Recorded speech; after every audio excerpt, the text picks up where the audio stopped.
Hello, welcome everybody to Average Joe Sports for this week. It's been a while for the most part. I've been off for a few weeks. Been doing a show called Hairspray at the Seattle Musical Theater in Magnuson Park. If you guys want to come out, feel free to. It'll be awesome. You'll enjoy yourself. It's Afro-tastic, as they say, because that's how we roll out here. But anyway, let's go back to talking about sports here. Before we get started, normally I give you a Husky preview, but seeing that the Huskies are actually done for the season, we finished out our season with a victory against WSU, the score of 38-21 in our annual Apple Cup. All in all, it was a good game. It wasn't exactly the game that I wanted to see. I was hoping that we would, in fact, dominate just a little bit more. But hey, those things happen. That's why Apple Cup is always so interesting, because you could be 11-0 and you could lose, or you can be 0-11 and still lose, and that's okay too. Um, as a side note, I know a lot of my personal Coug friends, they love to come and talk to me and say, well, so you guys did win, and that's great and all, but hey, could you tell me what team actually went 0-12 for the first, or I'm sorry, not 0-12, but 0-10 for the first time in Pac-10 history? Yes, we know it was us. We do. Get over it. If that's the one leg you have to stand on, then the rest of your collegiate football sports talking is going to be very, very meek and very, very boring. So, as a diehard Husky fan that I am, I own 0-10. I own it, and I'm okay with it. I went to every single game, and they were not enjoyable by any stretch of the imagination. One of my good sports buddies and one of my best friends knows. For example, the Notre Dame game. I did not want to go to that game because I knew we were going to lose. By that time, I'd probably say we're like 0-5 at the time. I think this was about the middle of the season. Actually, so we're probably more like 0-7-ish. I don't even know. It doesn't really matter. My point is, is the fact that, we went over. But there is a silver lining to going over, is the fact that it can only really go up from here. So, I mean, if you go over 2 years in a row, well, guess what? You're still in the same position that you're in. So, and knowing the Dogs football team as well as I think I know them, it's not something that you're going to see happen ever again. So, I mean, I'm not too worried about it. So yeah, enough about us going over. We know we did it. It happened. Doesn't change the fact that we still beat you. But that's besides the point. I mean, for the most part, Apple Cup as a whole is just a fun atmosphere. I mean, unlike our rivalry games against Oregon, which again, the difference between in-state rivalry and your out-of-state rivals, I think, are two completely different things, because especially the difference between Washington and Oregon. In Washington, we do things a little bit differently. In Oregon, they do things a little bit differently. They don't pump their own gas. I don't know, man. Real men pump their own gas. I'm just saying. And speaking of real men pumping their own gas, our first Pac-12 title game is happening here in the next, I want to say it's next week. I don't have the dates in front of me, but we're going to talk about it anyway.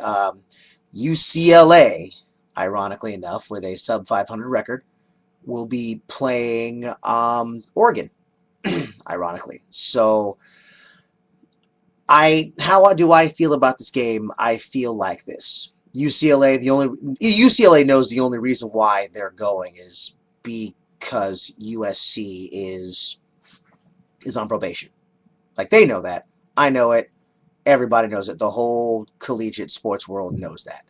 However, it doesn't change the fact that it's a stupid game, because UCLA is going to get crushed. So I don't think that this is going to be the greatest game on the face of the planet. However, that being said, Oregon, you have to win this game. Plain and simple. I don't want to see a 7-point game. I don't want to see a 3-point game. I don't want to see this game going to overtime. You need to jam the ball down their throats, because it's what's deemed necessary. So hopefully you guys can get that done. I have the utmost confidence, to the point at which I'm going to utter two words that I never, ever, ever in my life thought I was going to have to utter, and that's go Ducks. Makes me sick to my stomach. I think I kind of threw up in my mouth a little bit, but yeah, go Ducks. Make it happen. That's very uncomfortable for me to say. Um, I would definitely give a go Cougs out a whole lot quicker, and even that's uncomfortable for me to say as well before I will really take it seriously and say go Ducks. I can't do it. Go Dogs, of course, go Dogs, go Ducks, whatever. So hopefully you guys get the job done, and maybe you guys can actually play some football in the first half. That'd be really, really great. That seems to be kind of your kryptonite. So if you face a team that's far better than you, like I don't know, LSU, they dominated you the whole game. You guys kind of got started up in the second half, but they dominated you on the ball. And Auburn dominated you also in the national championship last year. So, I mean, you got to play 4 quarters of football. None of this 2-quarter crap. I want 4 straight quarters of football. And in my opinion, if I were the commissioner of the Pac-12, it would be a rematch between Oregon and Stanford. That is the second best team in the conference. If you had to rank it down this year, it would be Oregon at 1, Stanford at 2, USC at 3. So I mean, you could make a definite argument based on that why Stanford should actually be represented in this particular game, but because Oregon and Stanford play in the same conference, it doesn't happen like that. But that's just me. Slick Rick is coaching his final game. He got fired earlier this week because he sucks as a coach. And I hate to say that because he did decent enough things here at the University of Washington. He went to a Rose Bowl, a Holiday Bowl, which he lost with a big lead against Texas. I will never forget that game. From a bowl game standpoint, I've never been more embarrassed to be a Husky than when I saw that game. It was ridiculous. But hey, it happens. And also, we played in the 2002 Brute Sun Bowl. Why do I know that? Because I was there. That was my first and only bowl game in Husky Band. I know there's a lot of people who say, "Oh, I've never been to a bowl game in Husky Band." Shut up. And I get that, and I feel you. But you guys got your bowl game already, so be quiet. And you're going to China in the spring. I'm kidding. I love you guys. I do. So to the people in HMB who are going to China this spring, have fun. Have loads of fun. I had a great time when I went to Japan. I think it'll be the exact same experience for you guys, and then some. But anyway, back to sports. Also in the firings, Paul Wolf got fired from WSU, which I kind of anticipated happening. I didn't realize that as coach of WSU, he went 9-40. Holy crap! I mean, I don't remember what Tyrone Willingham's total stats were at wins and losses, but I think it was a little bit better than 9-40. Ironically, Mike Leach of Texas Tech fame, before he got totally taken out and fired from his job because Merrill Hodge, who works for ESPN, decided to sit there and complain and defend his son. Again, I'm not saying what he did was right, but you abused your power as an analyst on ESPN. So Haji, I've lost respect for Merrill Hodge a little bit because of that. So I tend to not take him as seriously, but that's just my personal beef against Merrill Hodge. But but Mike Leach is coming in as coach of Wazoo, and I think you're going to see definitely a much more improved team as a whole. I'm kind of excited to see what the Cougs have in store here in the next 3 years. I think Apple Cups are going to be a whole lot closer. I think you're going to see Wazoo kind of come back up to where they were. I want to say it was 2002.